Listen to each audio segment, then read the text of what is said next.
श्री गोवर्धन नाथ की जय हो। श्री गोकुलनाथ जी विरचित श्री हरिराय जी महाप्रभु जी प्रणीत 84 वैष्णवन की वार्ता प्रसंग जो अधूरो હતો 81 श्री महाप्रभु जी वल्लभाचार्य जी के सेवक सूरदास जी सारस्वत ब्राह्मण दिल्ली के पास सिंह गांव में है तहाँ रहते इनकी वार्ता को प्रसंग कल एक शुरू होयो હતો। अब वो प्रसंग कल यहाँ तक आयो હતો जो श्री गोकुलनाथ जी कृपा करी वार्ता प्रसंग एक में कल दर्शन करायो। जो सूरदास जी को खबरी करी, सूरदास जी के एक सेवक ने गौ घाट पे जहाँ सूरदास जी रहत हते तहाँ आई के कहो आज यहाँ श्री वल्लभाचार्य जी पधारे हैं जो जिनने काशी में तथा दक्षिण में मायावाद खंडन कियो है और भक्ति मार्ग स्थापन कियो है। तब यह सुनी के सूरदास ने अपने सेवक सो कहो जो जब श्री वल्लभाचार्य जी भोजन करी के निश्चिंतता सो गादी तकियन के ऊपर बिराजे ता समय तू हमको खबरी करियो जो मैं श्री वल्लभाचार्य जी के दर्शन को चलूंगो। तो आ पहली ज वखत सूरदास जी ना कर्ण में श्री वल्लभाचार्य जी નું નામ આવ્યું છે અને તે વખતે सूरदासजीએ કહી દીધું કે હું દર્શન કરવા ચાલીશ એટલે એમને દેખાય છે અંતઃચક્ષુથી પણ એ અંતઃચક્ષુથી જે એમને જોવું છે તે જ જુએ છે એવી કૃપા થઈ છે। ગોલોકથી જ્યારે પડ્યા છે ત્યારે જે પણ નક્કી થયું છે કે તમારે ચક્ષુ નથી જોઈતા, ચક્ષુના નિશાન પણ નથી જોઈતા, તો પછી અંતઃચક્ષુથી તમારે કામ ચલાવવું પડશે। ત્યારે જ કીધું હશે सूरदासजीએ ત્યાં લીલામાં કે મારે તો બહારના ચક્ષુથી કંઈ જોવું જ નથી। અંતરચક્ષુ એટલા માટે કે જે જોવું હોય એ જ જુએ, ના જોવાનું તો જોવા મળે જ નહીં। તો આ વલ્લભાચાર્યજી પ્રથમ વખત ગૌઘાટ सूरदासजीનું મિલન પ્રથમ વખત છે, પરંતુ सूरदासजी જાણે કે વલ્લભાચાર્યજીને જાણી ગયા છે, ઓળખી ગયા છે, એટલે તો કહ્યું કે મને ખબર કરો કે જે વલ્લભાચાર્યજી આરામ કરીને બિરાજતા હોય ભોજન લઈને પછી। તો આ સિવાય તો ગૌઘાટ ઉપર કેટલાય બીજા આચાર્યો સંપ્રદાયના સંતો મહંતો આવ્યા હશે, પણ सूरदासजीને ત્યાં જવા માટે અંતરચક્ષુથી દેખાયા હશે એટલે જ ખબર પડી ગઈ હશે કે અહીંયા મારું કંઈ કામ નથી, એનાથી મારો ઉદ્ધાર નથી। સિદ્ધ હશે, વૈકુંઠના વિષ્ણુ ભગવાનના પરમ ભક્તો હશે, પણ ત્યાં सूरदासजीને કોઈ આકર્ષણ નથી થયું, કારણ કે દૈવી જીવોનું આકર્ષણ તો ફક્ત ને ફક્ત શ્રી વલ્લભાચાર્યજી અને વલ્લભ કુલથી જ થઈ શકે છે। એટલે અહીંયા જાણે કે પ્રથમ વખત છે છતાં પણ કહ્યું કે હું દર્શન માટે આવીશ, કારણ કે જાણી ગયા છે। બાકી તો દર્શન કરવા ગયા નથી, આ પહેલા ઘણા બધા આયા હશે। श्री वल्लभाचार्य जी के दर्शन को चलूंगो तब वह सेवक दूर आए के बैठी रहो। सो जब श्री वल्लभाचार्य जी आपो भोजन करी के गादी तकियान पे बिराजे और सेवक हूँ सब आस पास आए बैठे तब वह सेवक ने जाय के खबरी करी। तब सूरदास वाही समय अपने संग सगरे सेवकन को लेके श्री वल्लभाचार्य जी के दर्शन को आए। એટલે જો સેવકોને પણ સાથે લઈ લીધા. કેમ લીધા?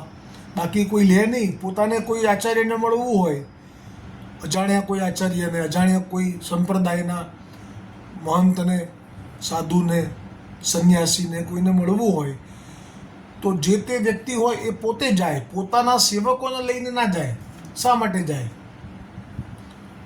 પણ આ તો સેવકોને લઈને જ આવ્યા. એટલે અહીંયા તો હવે પ્રમાણ મળી ગયું કે સુરદાસજી મહાપ્રભુજી વલ્લભાચાર્યજીને સ્વરૂપ में જાણી ગયા.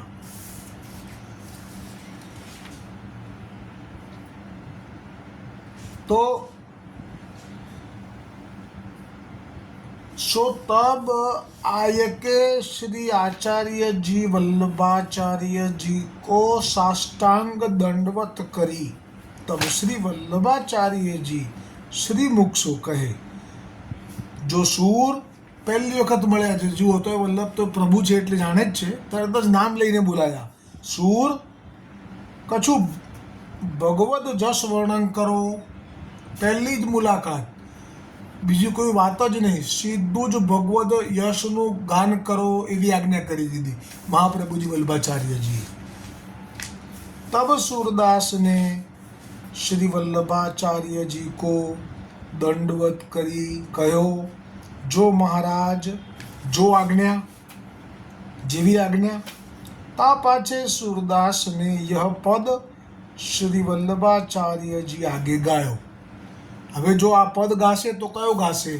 તો જે હજી પુષ્ટિ માર્ગમાં પ્રવેશ નથી, એટલે હજી એમને જે ગિરિરાજ ગોવર્ધનનાથ શ્રીનાથજી મહારાજના દર્શનની સ્મૃતિ થઈ નથી, જે આપણે બ્રહ્મસુબંધ મંત્રમાં આવે છે, સહસ્ત્ર પરિવત્સર વાળો જે મંત્ર છે તેમાં ગુજરાતીનો અર્થ એ જ છે કે હજારો જન્મોથી વિખૂટો પડેલો હું જીવ. હજી એ વ્રજના શ્રી કૃષ્ણ પ્રભુનું સ્મરણ થયું નથી. એટલે આ બ્રહ્માંડના જે વૈકુંઠના જે વિષ્ણુ છે, હવે એમનું જ યશ ગાવાનું શરૂ કરી દીધું. રાગ ધનાશ્રીમાં પદ ગાયું છે વલ્લભની સન્મુખમાં. એના શબ્દો છે, હો હરિ સબ પતિ તન કો નાયક, को करी सके बराबरी मेरी, इते मान को लायक. जो तुम अजामिल सो किनी सो पाती लिखी पाऊं. અત્યારે જ્યાં ગઈ રહ્યા છે પદ, એમાં વિષ્ણુ ભગવાનના ભક્ત ઉપર વિષ્ણુ ભગવાને જે કૃપા કરી હતી તેનું સ્મરણ કરીને ગઈ રહ્યા છે. કારણ કે હજી પુષ્ટિ માર્ગમાં પ્રવેશ જ નથી થયો. એટલે જેવા પુષ્ટિ માર્ગમાં પ્રવેશ થશે પછી આ બધું એમને ગાવાનું મન પણ નહીં થાય. કારણ કે એ કરોડો બ્રહ્માંડના પતિ ગોલોકપતિ શ્રી કૃષ્ણચંદ્ર છે. ત્યાં રસથી ભરેલી વાર્તાઓ છે અને દર્શન છે જે અહીંયા નથી. જો તુમ અજામિલસો કિનીસો પાતી લીખી પાઉં, હોય વિશ્વાસ ભલો જીય अपने और पतित बुलाऊं. सिमिट जहाँ तहाँ ते सब को आई जुरे एक ठोर, अब के इतने और मिलाऊं बेर दूसरी ओर. होडा होडी मन हुलास करी करे पाप भरी पेट, सबको ले पायन तरी पारो यही हमारी भेंट. ऐसी कितिक मनाऊ प्राणपति सुमिरन है भयो आडो, अब की बेर निबेर लऊ प्रभु सूर पतित को टाडो. પછી બીજું પદ ગાયું, કારણ કે શ્રી વલ્લભે આજ્ઞા કરી હતી કે પ્રભુનો યશ ગાઓ, એટલે એ બીજું પદ ગાયું રાગ ધનાશ્રી. प्रभु हो सब पति तन को टीको, और पतित सब घोष चारी है, चारी के हो तो जन्म ही को. बधिक अजामिल गणिका तारी और पुतना ही को. मुही छाड़ी तुम और उधारे मिटे सूल क्यों जी को. को न समर्थ शुद्ध करण को खेची कहत हो लीको. मरियत लाज सूरपति तन में कहत सबे मोहिनी को. એટલે વલ્લભે આજ્ઞા કરી કે તમે પ્રભુનો યશ ગાઓ, એટલે એમના જે હાલમાં જે એમના પાસે જે ભક્તિ છે મર્યાદા માર્ગીય, એ ભાવથી ગાયા પદો. એમાં સુરદાસજીએ કહ્યું કે અજામિલને તમે તાર્યા છે, ગણિકાને તારી છે, પૂતનાને પણ તારી છે, તો તમે મને જરૂર તારજો. મને શા માટે તમે નહીં તારો? ભગવાનની સ્તુતિ છે, ભગવાનના યશ છે આની અંદર. એટલે ભગવાને પણ પોતે કહ્યું છે કે બિરદ મારા રાખી ભક્તો હૈયે ધારે હામ. એટલે મારા બિરદ એટલે મારા ગુણ જે હૈયામાં રાખે ને પછી એમને હામ રાખે તો હું જરૂર એમના કામ કરું છું. એ ભાવ છે, આ મર્યાદા માર્ગીય ભાવ છે. તો કે તમે મને નહીં તારો, જો આ બધાને તાર્યા છે તો. કોઉ ન સમર્થ શુદ્ધ કરણ કો, એટલે કે આપના સિવાય બીજા જે બધા સાધનો છે, યોગ યજ્ઞ તપ, એનાથી સંપૂર્ણ શુદ્ધ કોઈ થઈ શક્યું નથી. હવે તો તમે મારો હાથ પકડી લો અને મને પોતાનો કરો.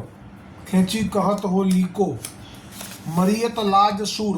હવે આપનાથી જે કંઈક થયા હશે ખોટા કરવો જાણતા જાણતા, એનું સ્મરણ વલ્લભની સામે સ્વયં થઈ રહ્યું છે. મરિયત લાજ સૂર પતિતન મેં કહત સબે મોહી નીકો. હું ખરેખર તો પતિતન એટલે મહાપાપી છું, પણ લોકો મને સ્વામી કહીને બોલાવે છે અને મારા પગમાં જ પડે છે, મને પવિત્ર સમજે છે. મોહે નીકો, મને સારામાં સારો સમજે છે. સો સુની કે શ્રી वल्लभाचार्य जी आप सूरदास सो कहे जो सूर है कि ऐसो दिदियात काहे को है. હવે જો આ છે ને વલ્લભાચાર્યજી સાક્ષાત સ્વામીજીની સ્વરૂપ છે, અને સામે જે બિરાજી રહ્યા છે, સામે જે સન્મુખ થયા છે એ સુરદાસજી. એ દિવસમાં કૃષ્ણ પ્રભુના સખાનું નામ પણ કૃષ્ણ છે, અને રાત્રિમાં સ્વામીજીની સખી ચંપકલતા છે. હવે આ સ્વરૂપ જ્ઞાન કરાવવા માટે મહાપ્રભુજીએ પહેલો શબ્દનો પ્રયોગ કર્યો કે सूर है કે એસો દિધિયાત કાહે કો હે. દિધિયાત શબ્દ વાપર્યો. આ ખરેખર આ મર્યાદા માર્ગીઓ માટે આ ભજન એટલે બસ આ સારામાં સારું ભજન કહેવાય એમના માટે. પણ પુષ્ટિ માર્ગ માટે આ શબ્દ વાપર્યો મહાપ્રભુજીએ દિધિયાત. એટલે કે આ શું બોલે છે તો આ બધું? કેમ કે જેમનો વ્રજલીલામાં અંગીકાર હતો પહેલાં, હવે એમને જે દર્શન થયા છે એ દર્શન ક્યાં, અને આ તે અત્યારે ગાયું એ બધું ક્યાં? આસમાન જમીનનો ફેર છે આમાં. એટલે કહ્યું કે એસો દિધિયાત કાહે કો હે સો તાછો કછું ભગવદ લીલા વર્ણન કરી. હવે આપ સ્વામીની સ્વરૂપ જ છે મહાપ્રભુજી, એટલે કહે છે કે ભગવદ લીલા એટલે આપનું કહેવું એમ હતું કે વ્રજની લીલાનું વર્ણન કર. ભાવ પ્રકાશમાં શ્રી હરિરાયજી કહે છે તાકો આશય યહ હૈ જો જીવ શ્રી ભગવાન સો બિછુર્યો સો તબ પતિત તો ભયો. ભગવાનથી છૂટા પડ્યા જ્યારથી પણ ગોલોકથી જેટલા પણ દૈવી સૃષ્ટિના એ પતિત તો થયા જ છે, કારણ કે ત્યાંથી ભગવાનથી છૂટા પડ્યા પછી તો કર્મ કોઈને છોડે નહીં, એટલે કર્મ બાંધે એટલે પાપ થયા કરે. પુણ્ય થતા હશે પણ પાપ પણ થતા હશે. સો તોકો બહોત કહા કહનો. હવે તને વધારે શું કહું? તાસો ભગવદ લીલા ગાઓ જાસો શુદ્ધ હોય. એટલે એ જ વાત કરી ભગવદ લીલા. હરિરાયજીએ ભાવ પ્રકાશ કર્યો. તબ सूरदासजीને શ્રી વલ્લભાચાર્યજી સો વિનંતી કીની જો મહારાજ મેં કછું ભગવદ લીલા સમુજત નાહી. હવે કબૂલ કરી લીધું કે મેં જેટલું જાણ્યું છે એટલું મેં આપની આગળ ગાન કરી લીધું. જે અજામિલના દોષ દૂર કરનારા છે અને જે ગણિકા ઊંધું બોલી મરા રામને બદલે, તો એનો પણ ઉદ્ધાર થયો. તો હું તો આટલું જ ભગવદ લીલાનું યશનું ગાન જાણું છું. હવે આ કંઈક આપ જે કહી રહ્યા છો ને મને સમજાતું જ નથી કે કઈ ભગવદ લીલા. હવે સુરદાસજીએ કબૂલ કર્યું. મેં કછું ભગવદ લીલા સમુજત નાહી હું. तब श्री वल्लभाचार्य जी श्री मुक्ते कहे जो सूर श्री यमुना जी में स्नान કરી आओ. गौ घाट किनारे जता यमुना जी तड़त स्नान करवा माटे. जो हम तुमको समझाई देंगे. तब सूरदास प्रसन्न हुई के श्री यमुना जी में स्नान करी के अपरस ही में श्री वल्लभाचार्य जी पास आए. तब श्री वल्लभाचार्य जी ने कृपा करी के सूरदास को नाम सुनायो, ता पाछे समर्पण करवायो।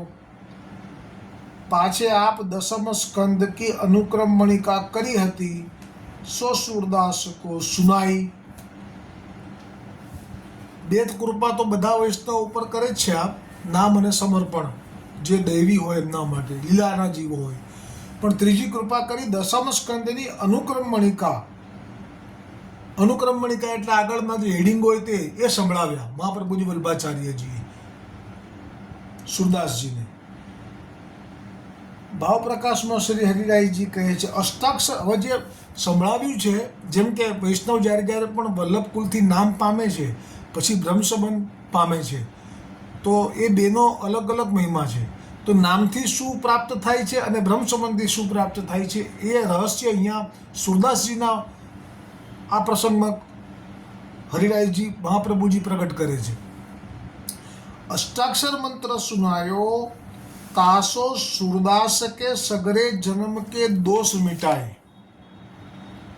એટલે નામ માત્રથી જ 3 વખત આપણે જે બોલીએ જે શ્રી કૃષ્ણ શરણમ મમ, શ્રી કૃષ્ણ શરણમ મમ, શ્રી કૃષ્ણ શરણમ મમ, પણ શ્રી વલ્લભકુલ બોલાવે છે અને પછી જો આપણે બોલીએ છીએ એમની સન્મુખમાં, તો તેની સાથે જ જેટલા આપણા અત્યાર સુધીના જન્મો થયા છે તેના જે દોષ થયા છે તે બધા જ નાશ પામી જાય છે અને 7 ભક્તિ તે જ વખતે મળી જાય છે.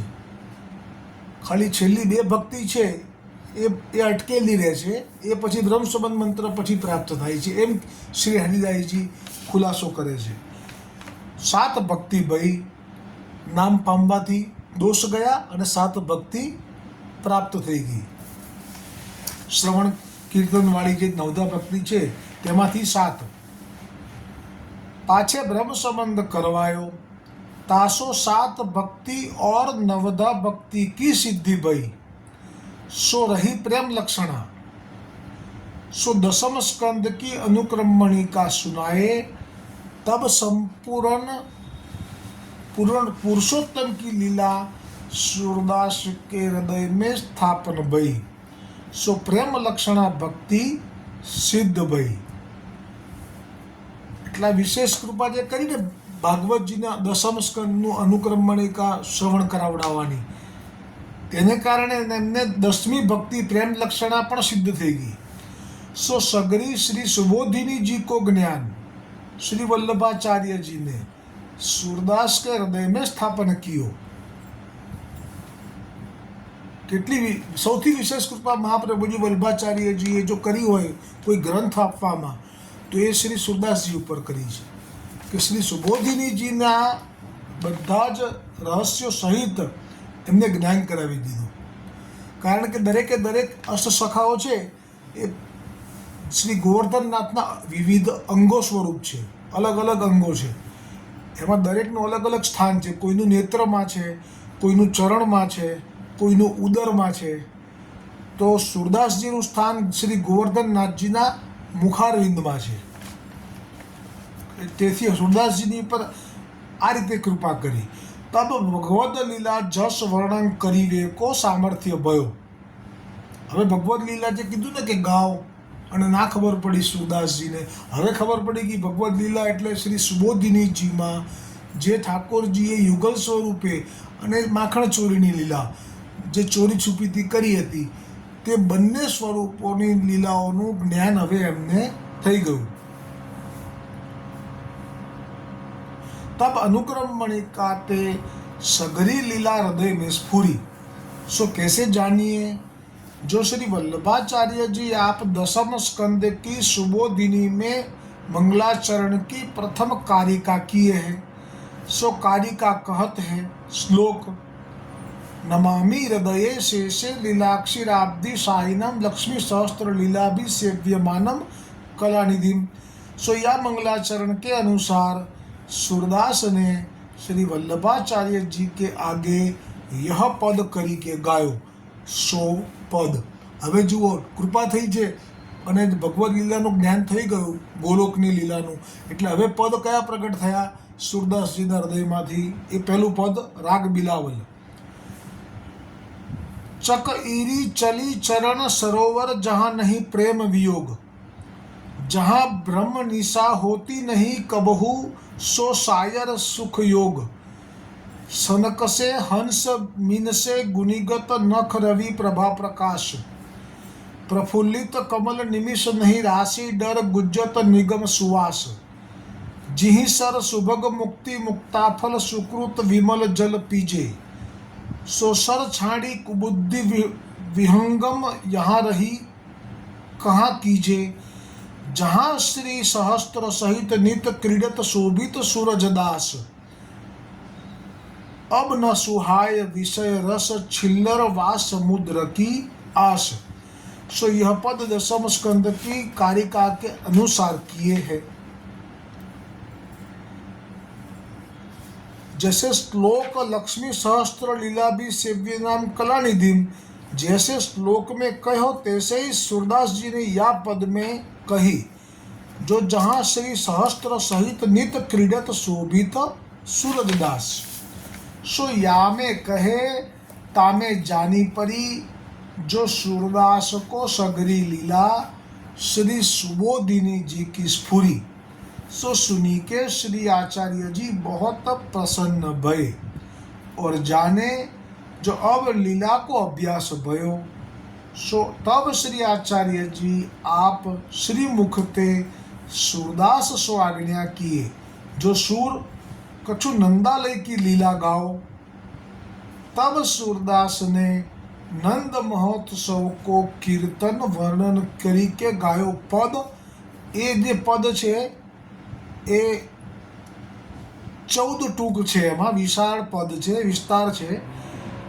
એ પદનું જે શબ્દોનું વાંચન છે એ હું આવતીકાલે લઈશ, સમય પૂરો થયો। શ્રી વલ્લભાધીશ की जय हो, श्री गोवर्धननाथ की जय हो।